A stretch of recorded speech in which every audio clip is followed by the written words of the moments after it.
शांति। आज 24 मार्च 2025 की बाबा की साकार मुरली है।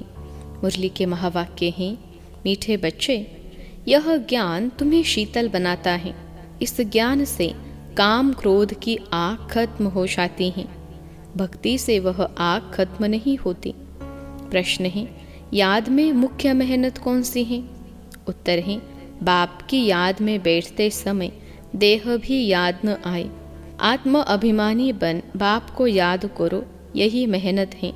इसमें ही विघ्न पड़ता है, क्योंकि आधा कल्प देह अभिमानी रहे हो। भक्ति माना ही देह की याद। ओम शांति। तुम बच्चे जानते हो, याद के लिए एकांत की बहुत ज़रूरत है। जितना तुम एकांत व शांत में बाप की याद में रह सकते हो, उतना झुंड में नहीं रह सकते हो। स्कूल में भी बच्चे पढ़ते हैं तो एकांत में जाकर स्टडी करते हैं, इसमें भी एकांत चाहिए। घूमने जाते हो तो उसमें भी याद की यात्रा मुख्य है। पढ़ाई तो बिल्कुल सहज है, क्योंकि आधा कल्प माया का राज्य आने से ही तुम देह अभिमानी बनते हो। पहला पहला शत्रु है देह अभिमान। बाप को याद करने के बदले देह को याद कर लेते हैं। इसको देह का अहंकार कहा जाता है। यह तुम बच्चों को कहा जाता है आत्म अभिमानी बनो।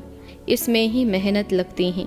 अब भक्ति तो छूटी, भक्ति होती ही है शरीर के साथ। तीर्थों आदि पर शरीर को ले जाना पड़ता है। दर्शन करना है, यह करना है, शरीर को जाना पड़े। यहाँ तुमको यही चिंतन करना है कि हम आत्मा हैं, हमको परमपिता परमात्मा बाप को याद करना है। बस जितना याद करेंगे तो पाप कटते जाएंगे। भक्ति मार्ग में तो कभी पाप कटते नहीं हैं। कोई बूढ़े आदि होते हैं तो अंदर में यह वहम होता है, हम भक्ति नहीं करेंगे तो नुकसान होगा, नास्तिक बन जाएंगे। भक्ति की जैसे आग लगी हुई है और ज्ञान में है शीतलता। इसमें काम क्रोध की आग खत्म हो जाती है।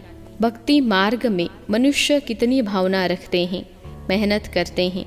समझो, बद्रीनाथ पर गए, मूर्ति का साक्षात्कार हुआ, फिर क्या जड़ भावना बन जाती हैं। फिर बद्रीनाथ के सिवाय और कोई की याद बुद्धि में नहीं रहती। आगे तो पैदल जाते थे। बाप कहते हैं, मैं अल्पकाल के लिए मनोकामना पूरी कर देता हूँ, साक्षात्कार कराता हूँ, बाकी मैं इनसे मिलता नहीं हूँ। मेरे बिगर वर्षा थोड़े ही मिलेगा। वर्षा तो तुमको मेरे से ही मिलना है ना। यह तो सभी देहधारी हैं। वर्षा एक ही बाप रचता से मिलता है। बाकी जो भी है जड़ अथवा चैतन्य, वह सारी है रचना। रचना से कभी वर्षा मिल न सके। पतित पावन एक ही बाप है। ब्रह्मा कुमारियों को तो संग दोष से बहुत बचना है। बाप कहते हैं, इस पतित पने से तुम आदि मध्य अंत दुख पाते हो। अभी सब है पतित, तुम्हें अभी पावन बनना है। निराकार बाप ही आकर तुमको पढ़ाते हैं। ऐसे कभी नहीं समझो कि ब्रह्मा पढ़ाते हैं। सबकी बुद्धि शिव बाबा तरफ रहनी चाहिए। शिव बाबा इन द्वारा पढ़ाते हैं। तुम दादियों को भी पढ़ाने वाला शिव बाबा है। उनकी क्या खातिरी करेंगे? तुम शिव बाबा के लिए अंगूर आम ले आते हो।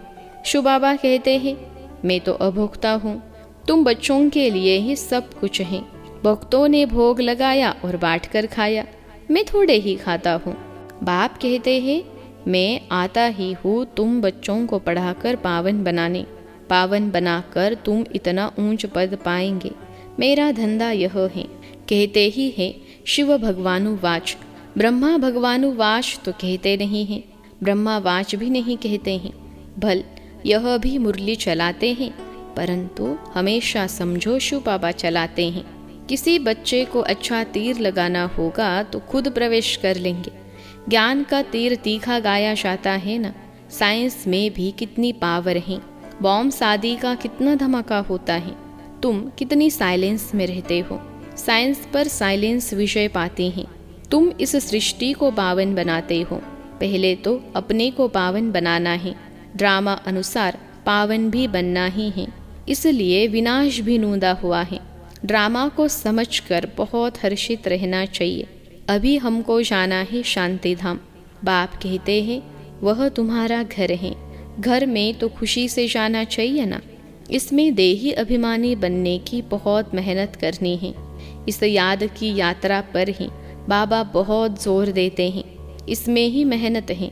बाबा पूछते हैं, चलते फिरते याद करना सहज है या एक जगह बैठकर याद करना सहज है? भक्ति मार्ग में भी कितनी माला फेरते हैं, राम राम जपते रहते हैं, फायदा तो कुछ भी नहीं। बाप तो तुम बच्चों को बिल्कुल सहज युक्ति बतलाते हैं। भोजन बनाओ, कुछ भी करो, बाप को याद करो। भक्ति मार्ग में श्रीनाथ द्वारे में भोग बनाते हैं, मुंह को पट्टी बांध देते हैं, जरा भी आवाज न हो। वह है भक्ति मार्ग। तुमको तो बाप को याद करना है। वो लोग इतना भोग लगाते हैं, फिर वह कोई खाते थोड़े ही हैं। पंडे लोगों के कुटुंब होते हैं, वह खाते हैं। तुम यहाँ शांते हो, हमको शुबाबा पढ़ाते हैं। भक्ति मार्ग में थोड़े ही यह समझते हैं कि हमको शुबाबा पढ़ाते हैं। भले शिव पुराण बनाया है, परंतु उसमें शिव पार्वती, शिव शंकर सब मिला दिया है। वह पढ़ने से कोई फायदा नहीं होता है। हर एक को अपना शास्त्र पढ़ना चाहिए। भारतवासियों की है एक गीता, क्रिश्चियन या बाइबल एक होता है। देवी देवता धर्म का शास्त्र ही गीता, उसमें ही नॉलेज है। नॉलेज ही पढ़ी जाती हैं। तुमको नॉलेज पढ़नी है। लड़ाई आदि की बातें जिन किताबों में है, उससे तुम्हारा कोई काम ही नहीं है। हम हैं योग बल वाले, फिर बाहुबल वालों की कहानियाँ क्यों सुने? तुम्हारी वास्तव में लड़ाई है नहीं। तुम योग बल से 5 विकारों पर विजय पाते हो। तुम्हारी लड़ाई है 5 विकारों से। वह तो मनुष्य मनुष्य से लड़ाई करते हैं, तुम अपने विकारों से लड़ाई लड़ते हो। यह बातें सन्यासी आदि समझा न सके। तुमको कोई ड्रिल आदि भी नहीं सिखलाई जाती हैं। तुम्हारी ड्रिल है ही एक, तुम्हारा है ही योग बल। याद के बल से 5 विकारों पर जीत पाते हो। यह 5 विकार दुश्मन हैं। उनमें भी नंबर 1 है देह अभिमान। बाप कहते हैं, तुम तो आत्मा हो ना। तुम आत्मा आती हो, आकर गर्भ में प्रवेश करती हो। मैं तो इस शरीर में विराजमान हुआ हूँ। मैं कोई गर्भ में थोड़े ही जाता हूँ। सतयुग में तुम गर्भ महल में रहते हो, फिर रावण राज्य में गर्भ जेल में जाते हो। मैं तो प्रवेश करता हूँ। इसको दिव्य जन्म कहा जाता है। ड्रामा अनुसार मुझे इसमें आना पड़ता है। इनका नाम ब्रह्मा रखता हूँ, क्योंकि मेरा बना है ना। एडॉप्ट होते हैं तो नाम कितने अच्छे अच्छे रखते हैं। तुम्हारे भी बहुत अच्छे अच्छे नाम रखें। लिस्ट बड़ी वंडरफुल आई थी संदेशी द्वारा। बाबा को सब नाम थोड़े ही याद हैं। नाम से तो कोई काम नहीं, शरीर पर नाम रखा जाता है ना। अब तो बाप कहते हैं, अपने को आत्मा समझो, बाप को याद करो। बस तुम जानते हो, हम पूज्य देवता बनते हैं, फिर राज्य करेंगे, फिर भक्ति मार्ग में हमारे ही चित्र बनाएंगे। देवियों के बहुत चित्र बनाते हैं, आत्माओं की भी पूजा होती है। मिट्टी के सालिग्राम बनाते हैं, फिर रात को तोड़ डालते हैं। देवियों को भी सजा कर पूजा कर फिर समुद्र में डाल देते हैं। बाप कहते हैं, मेरा भी रूप बनाकर खिला पिला कर फिर मुझे कह देते, ठिक्कर बित्तर में है। सबसे दुर्दशा तो मेरी करते हैं। तुम कितने गरीब बन गए हो। गरीब ही फिर ऊंच पद पाते हैं। साहूकार मुश्किल उठाते हैं। बाबा भी साहूकारों से इतना लेकर क्या करेंगे। यहाँ तो बच्चों के बूंद बूंद से यह मकान आदि बनते हैं। कहते हैं, बाबा हमारी एक ईंट लगा दो। समझते हैं रिटर्न में हमको सोने चांदी के महल मिलेंगे। वहाँ तो सोना ढेर रहता है। सोने की ईंटें होगी तब तो मकान बनेंगे। तो बाप बहुत प्यार से कहते हैं, मीठे मीठे बच्चों, अब मुझे याद करो। अब नाटक पूरा होता है। बाप गरीब बच्चों को साहूकार बनने की युक्ति बताते हैं। मीठे बच्चे, तुम्हारे पास जो कुछ भी है ट्रांसफ़र कर दो। यहाँ तो कुछ भी रहना नहीं है। यहाँ जो ट्रांसफ़र करेंगे वह नई दुनिया में तुमको 100 गुना होकर मिलेगा। बाबा कुछ मांगते नहीं हैं, वह तो दाता हैं। यह युक्ति बताई जाती है। यहाँ तो सब मिट्टी में मिल जाना है। कुछ ट्रांसफ़र कर देंगे तो तुमको नई दुनिया में मिलेगा। इस पुरानी दुनिया के विनाश का समय है। यह कुछ भी काम में नहीं आएगा।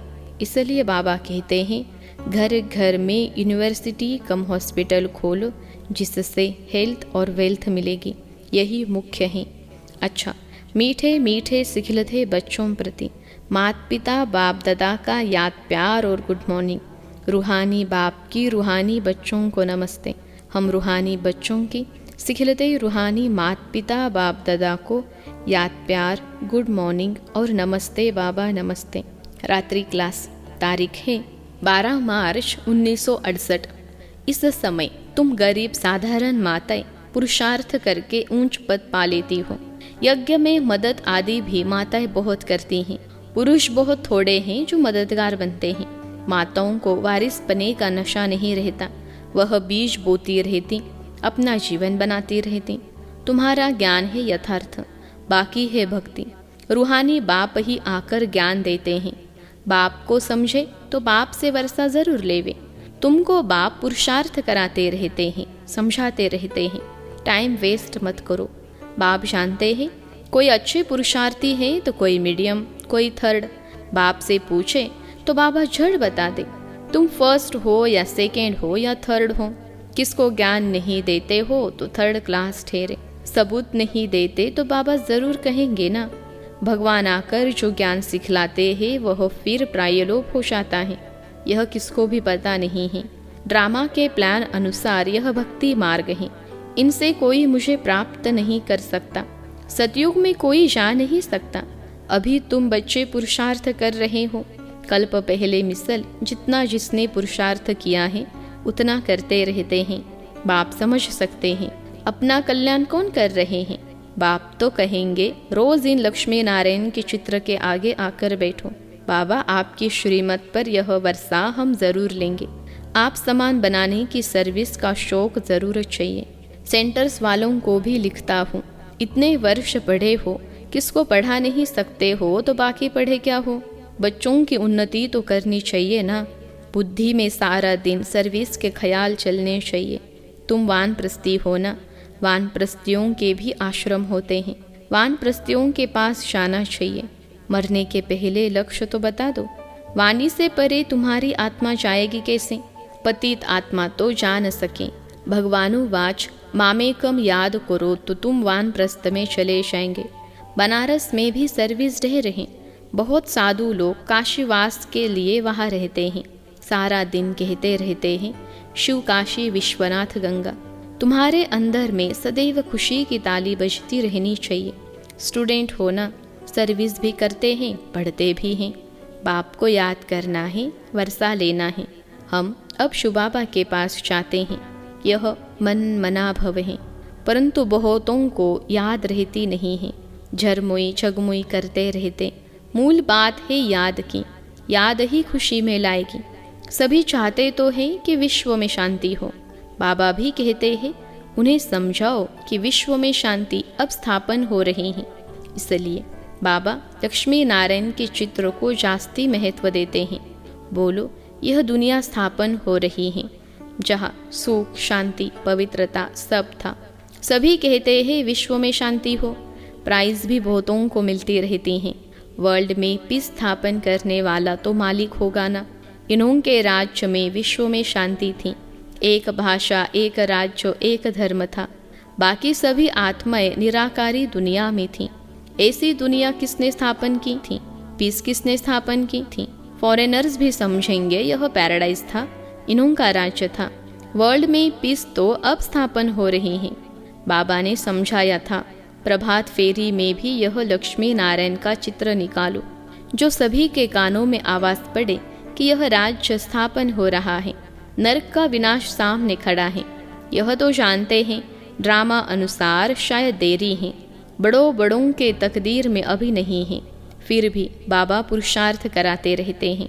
ड्रामा अनुसार सर्विस चल रही है। अच्छा, गुड नाइट। धारणा के लिए मुख्य सार पहली पॉइंट है संग दोष से अपनी बहुत बहुत संभाल करनी है। कभी पतितों के संग में नहीं आना है। साइलेंस बल से इस सृष्टि को पावन बनाने की सेवा करनी है। दूसरी पॉइंट है ड्रामा को अच्छी तरह समझकर हर्षित रहना है। अपना सब कुछ नई दुनिया के लिए ट्रांसफर करना है। आज का वरदान है बाप द्वारा सफलता का तिलक प्राप्त करने वाले सदा आज्ञाकारी दिल तख्त नशीन भव। बाप द्वारा सफलता का तिलक प्राप्त करने वाले सदा आज्ञाकारी दिल तख्त नशीन भव। विश्लेषण है, भाग्य विधाता बाप रोज अमृत वेले अपने आज्ञाकारी बच्चों को सफलता का तिलक लगाते हैं। आज्ञाकारी ब्राह्मण बच्चे कभी मेहनत व मुश्किल शब्द मुख से तो क्या संकल्प में भी नहीं ला सकते हैं। वह सहज योगी बन जाते हैं। इसलिए कभी भी दिल शिकस्त नहीं बनो, लेकिन सदा दिल तख्त नशीन बनो, रहम दिल बनो। अहम भाव और वहम भाव को समाप्त करो। आज का स्लोगन है, विश्व परिवर्तन की डेट नहीं सोचो, स्वयं के परिवर्तन की घड़ी निश्चित करो। विश्व परिवर्तन की डेट नहीं सोचो, स्वयं के परिवर्तन की घड़ी निश्चित करो। अव्यक्त इशारे, सत्यता और सभ्यता रूपी कल्चर को अपनाओ।